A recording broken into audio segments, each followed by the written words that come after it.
Всем привет, дорогие друзья!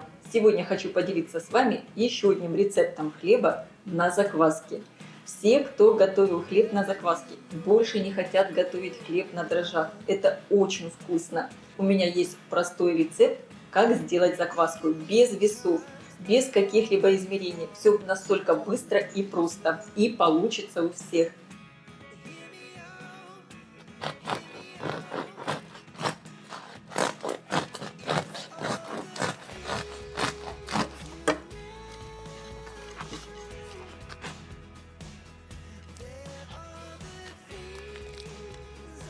Хлеб получается такой ароматный, с нежным мякишем, с красивыми порами. Обязательно его приготовьте и попробуйте. Я уверена, у всех все получится.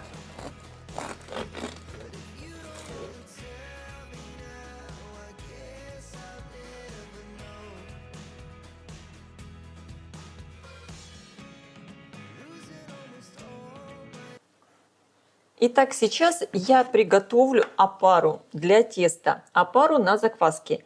Я достала мою закваску, которая спала в холодильнике. Вот видите, как она сейчас выглядит. И я сейчас буду делать опару и, соответственно, буду обновлять закваску. Итак, и сразу хочу показать, какой мукой я пользуюсь. Это у меня белая пшеничная мука высшего сорта. И сразу покажу содержание белка. У меня получается 9,5-12. И также я использую вот такую цельнозерновую муку.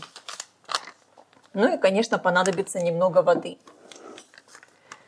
Итак, вот в эту мою закваску. Здесь у меня, наверное, этой закваски, ну, граммов, наверное, 100 с чем-то. Я добавляю 3 столовые ложки муки высшего сорта.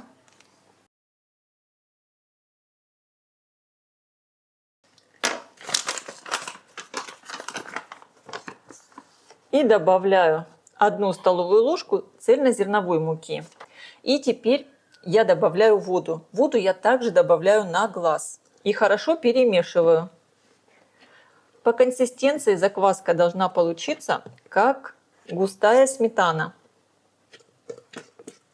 Я хорошо активно перемешиваю, чтобы насытить закваску кислородом. И я вот приспособилась, беру вот такую высокую баночку, в ней закваска очень как-то легко поднимается. Посмотрите сейчас, какая консистенция закваски у меня получается. Вот она, как густая сметана. Сразу скажу, у меня здесь в стакане было примерно 100 мл воды. И вот немного еще осталось. Как видите, я добавила 4 столовые ложки всего у меня было муки и чуть меньше, чем 100 мл воды. Но это если кому-то важна граммовка. Но, как я уже сказала, я все делаю на глаз. И, друзья, еще один такой небольшой секрет. Если вы хотите, чтобы закваска, опара быстрее поднимались, добавьте буквально 1 каплю меда. И хорошо перемешайте снова. Опара будет подниматься быстрее. Мед поможет опаре хорошо подняться.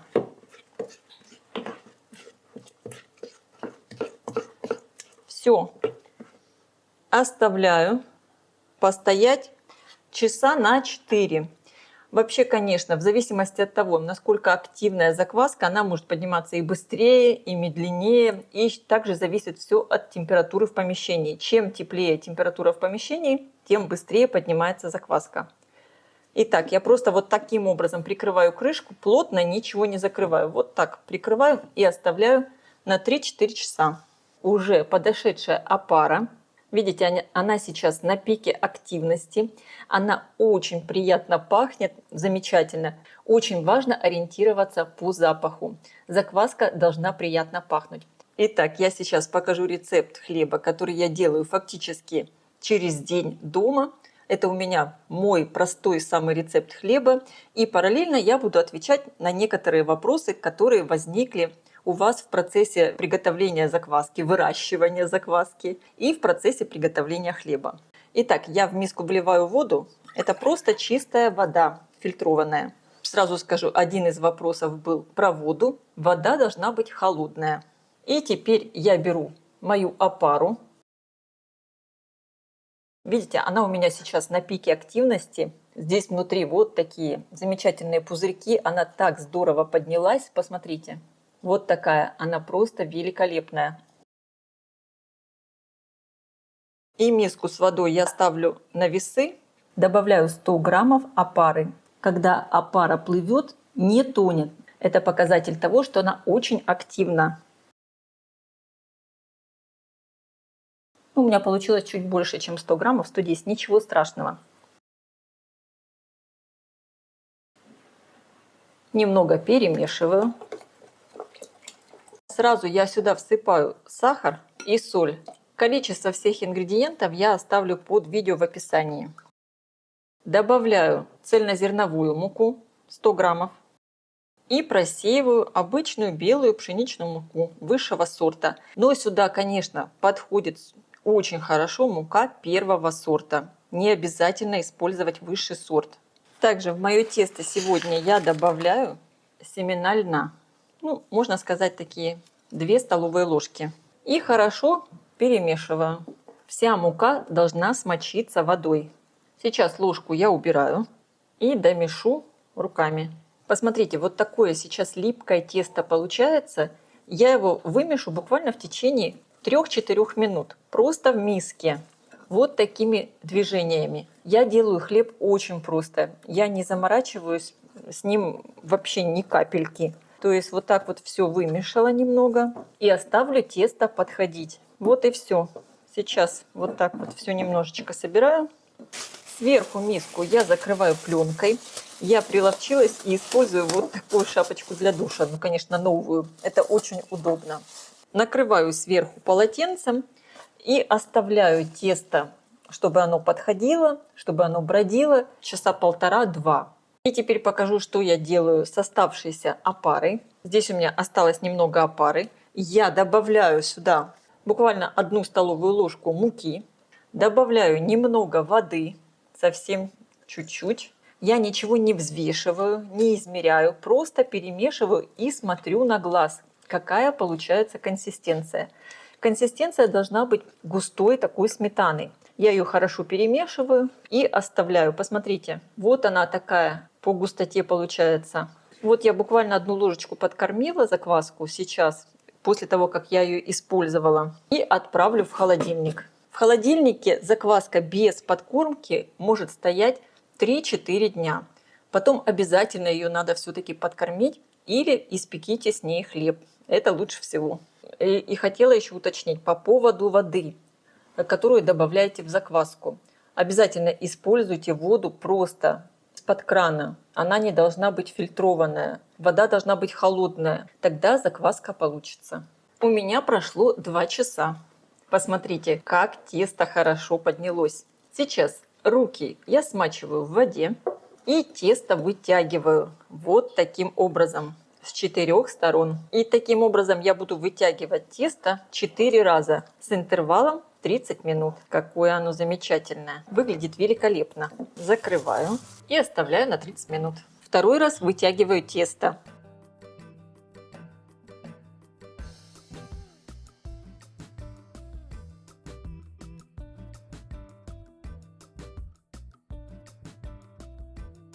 Третий раз чувствуется, что в нем уже очень много пузырьков.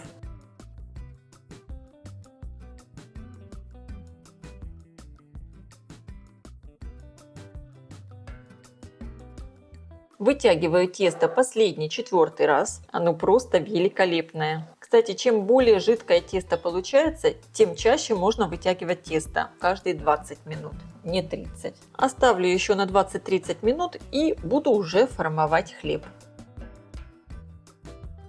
Подготовлю корзинку для расстойки теста. У меня вот такая специальная корзинка. Ее размер диаметр 25 сантиметров. Конечно, вы можете использовать любые корзинки для расстойки теста. В моем прошлом рецепте я использовала самые обычные пластиковые корзинки. Можно использовать формы для кексов. В общем, все что угодно. И обычное хлопчатобумажное полотенце. Хорошо корзину присыпаем рисовой мукой. Использовать нужно именно рисовую муку, потому что к ней не прилипает тесто. Стол хорошо подпыляю мукой. Достаю тесто из миски. Посмотрите, оно само великолепно отходит от миски. Очень легко достается. Это тоже очень хороший показатель, что тесто хорошее. Руки слегка окунаю в муку и вот таким образом тесто подбираю в шар. Переворачиваю и вот так вот его немножечко подворачиваю. Оставляю тесто постоять минут на 20, чтобы оно расслабилось. Формую тесто я на обычной пшеничной муке, не на рисовой. Рисовой мукой только присыпаем форму. Итак, мне осталось только сформовать хлеб. Переворачиваю тесто.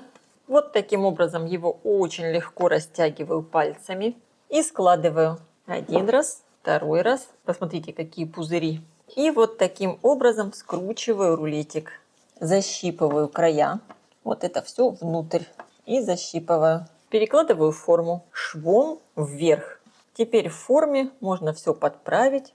Там, где надо, защипнуть. Но это тесто очень хорошо защипывается сразу. Оно такое липкое. Теперь сверху хорошо, щедро все присыпаю рисовой мукой. Именно рисовой, чтобы не прилипала сверху ткань. Закрываю полотенцем и отправляю в холодильник часов на 8-10. Тесто будет стоять на холодной расстойке. Именно тогда оно будет самым полезным. Хлеб получится очень вкусный, полезный, с полезными ферментами.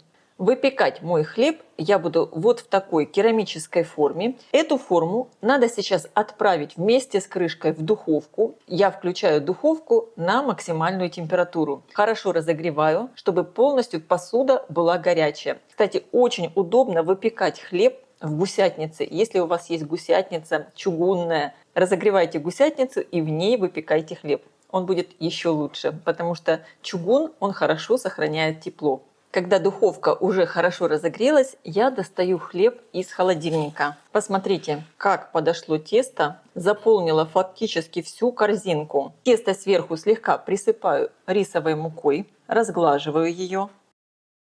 И теперь я беру большой кусок пергаментной бумаги, накрываю сверху корзинку и переворачиваю. Снимаю корзинку. Сверху вот таким образом разглаживаем. Излишки, если надо, убираем. Если мало рисовой муки, можно присыпать. И теперь лезвием надо сделать глубокие надрезы. У меня на канале я уже готовила хлеб и делала там красивые рисунки. Сейчас я просто сделаю рисунок чуть попроще, может кому-то пригодится. Это для такого каждодневного домашнего хлеба. Итак, я делаю большой надрез, глубокий сбоку. Видите, довольно глубоко я прорезаю. Надрезаю с другой стороны. И теперь делаю вот такие еще надрезы. И сверху сделаю посередине рисунок, такой колосок. Также можно еще здесь сделать вот такие надрезики. В общем, здесь уже, как вам подсказывает ваша фантазия, так можно и делать. Самое главное, чтобы были глубокие разрезы. Это важно, чтобы хлеб хорошо раскрылся в духовке. Я достала горячую форму с крышкой из духовки. Сейчас быстро сюда выкладываю тесто, закрываю крышкой и отправляю выпекаться в духовку, разогретую до 230 градусов. Это у меня максимальная температура. Сначала на 20 минут. У меня прошло 20 минут. И я убираю крышку. Снижаю температуру духовки до 220 градусов и выпекаю еще 20 минут. Сейчас у него сверху должна красиво подрумяниться корочка. Покажу, вот у меня корзинка, в которой лежал хлеб. Каждый раз вот эту вот ткань я не стираю. Я просто здесь расправляю вот эту рисовую муку, излишки стряхну. И потом я буду использовать эту корзинку повторно. Просто ее сейчас надо положить где-то сверху, чтобы она немного подсохла. Вот эта ткань немного подсохла. Вот такой красивейший хлеб получился. Какая у него хрустящая корочка. Какой он легкий. Перекладываю его на решетку. И оставляю его остывать. Посмотрите, какой красавец получился. А какой аромат. У меня хлеб до конца еще не остыл. Он чуть еле теплый. Но я его разрезаю, потому что дождаться, когда он остынет, просто нет никаких сил. Посмотрите, какой великолепный, очень красивый хлеб получился. У него такой красивый мякиш. А какой же он вкусный. Хотя бы раз приготовите вот такой хлеб на закваске. И я уверена, больше не будете готовить хлеб на дрожжах. Это очень вкусно. Я желаю всем приятного просмотра и приятного аппетита.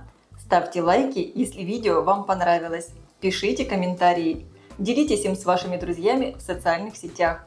И, конечно, подписывайтесь, кто еще не подписан, на мой канал, чтобы не пропустить новые интересные рецепты.